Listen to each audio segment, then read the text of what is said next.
Radhe Radhe. JBS ফ্যামিলির আরও একটা ব্লগে আপনাদের অনেক অনেক অনেক শুভেচ্ছা। আশা করছি আপনারা ভালো আছেন, আমিও ভালো আছি। সকাল সকাল খুব সুন্দর একটা ড্রিঙ্ক দিয়ে শুরু করেছিলাম, আর তারপরে ওই আমার অ্যাকোরিয়ামের কিছু মাছ ছিল তাদেরকে একটু খাওয়া দিচ্ছিলাম।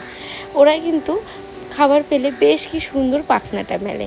আর এদিকে আমার শাশুড়িমা করেছিল গোলা রুটি। তোমাদের কালকার গোলা রুটি পছন্দ, আমি কিন্তু সকালে এই গোলা রুটিটাই খেয়েছিলাম।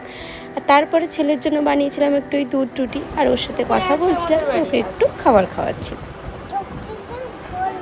কচ্ছপকে ধরবো, কত গল্প আমাদের সকাল সকাল, তাই না?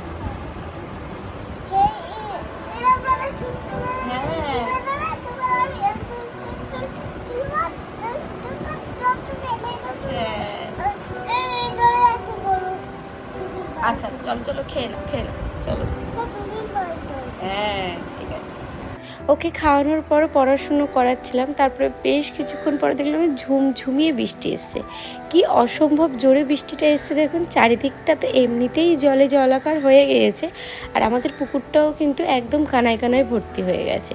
আর এদিকে গাছের পাতাগুলো কি অসম্ভব চমৎকার পরিষ্কার লাগছে দেখুন, একদম চকচক করছে কাচের মতো। এদিকে আমার ছেলের কাণ্ড দেখুন, ওই যে আমি বৃষ্টিতে ভিজতে দিই না, তাই তার ছোট্ট ছাতাটা মাথায় দিয়ে সে কিন্তু ঠাম্মির সঙ্গে মাছ ধরছে। আর এদিকে মা একটু ছিপ ফেলে মাছ ধরছিল, আর ও বেশ খুশি ওর ঠাম্মির সঙ্গে। আবার কি মাছ ধরলেন? রুই মাছ। নাও। হ্যাঁ পেটে ডিম হয়ে গেছে, ও ধরবে। ওদিকে ওরা ঠাম্মি আর নাতি মিলে মাছ ধরতে থাকুক, আর আমি এদিকে চলুন একটু রান্না বসিয়ে দিই। আমি করবো ছেলের জন্য টুকিটাকি রান্নাগুলো, মা কিন্তু আমাদের জন্য রেগুলারই রান্নাটা করে। আমাদেরকে ডাল সিদ্ধ বসিয়ে দিয়েছি, আর কিছুটা পটল সেদ্ধও বসিয়েছি, আর এখানে কিছুটা মিক্স সবজি নিয়েছি, ও একটু ভাজা করে দেবো ছেলেকে। আর ওই যে কিছুটা কাঁকড়া ছিল, সেখান থেকে কিছুটা কাঁকড়া নিয়ে সেদ্ধও বসিয়ে দিয়েছি।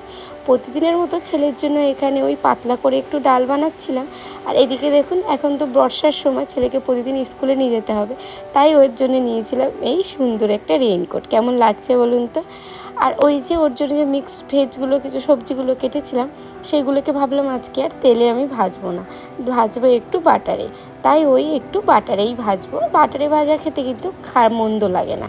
চলুন বাটার দিয়ে ভাজাটা ভেজে নিই।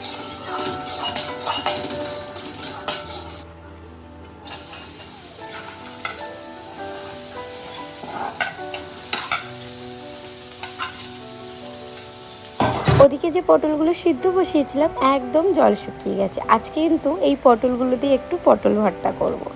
এইদিকে কিন্তু আমার মিক্স সবজিটা ভাজাও হয়ে গেছে।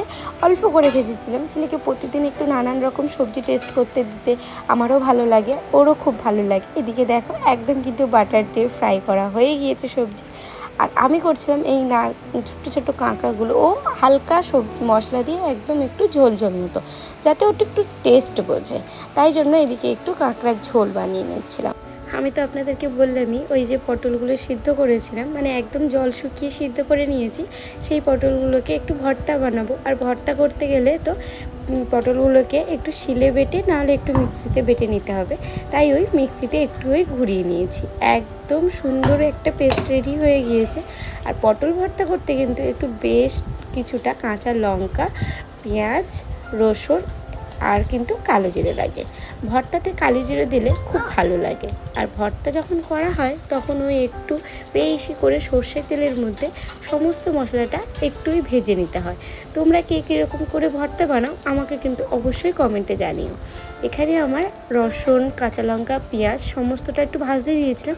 আর ওই একটু ভাজা ভাজা হয়ে গেলেই কিন্তু ওইগুলোকে একটু নামিয়ে নেব। এদিকে আমার ভাজা ভাজা হয়ে গিয়েছে, আর এখন ওইগুলোকে একটু নামিয়ে নিচ্ছি।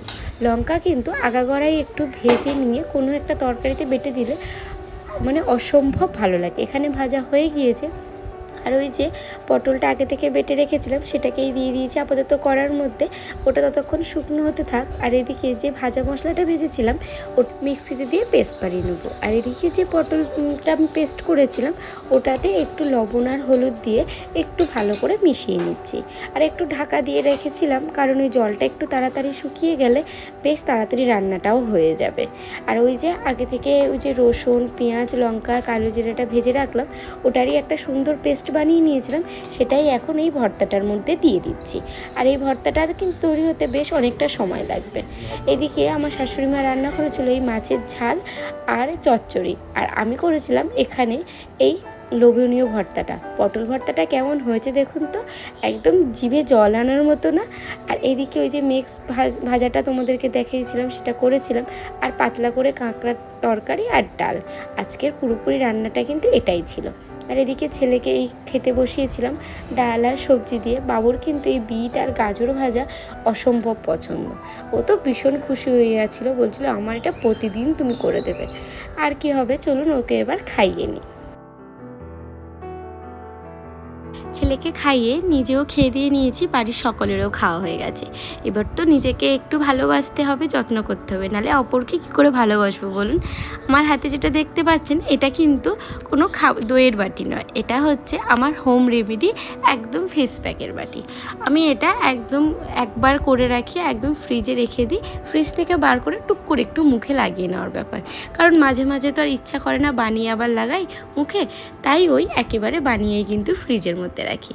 ওই এবার একটু খানিকক্ষণ মুখে লাগিয়ে নেব, নিয়ে ওই 10-15 মিনিট একটু মুখটাতে রেখে দেবো কিছুক্ষণ রেস্টে, তারপরে ওই আলতো হাতে মাসাজ করে করে ঠান্ডা জলে ধুয়ে নেব, তাহলেই কিন্তু একটা সুন্দর স্কিন পাওয়া যাবে। এদিকে বিকালবেলা ছেলেকে পড়তে বসিয়েছিলাম, আর বাবুর পেয়ে গেছিলো প্রচণ্ড খিদে, তাই তাকে একটু মিল্কশেক বানিয়ে দিয়েছিলাম। সে তো খুবই খুশি। আর এই ছোট্ট ছোট্ট মুহূর্তগুলো ওর সঙ্গে কাটাতে আমার খুব ভালো লাগে।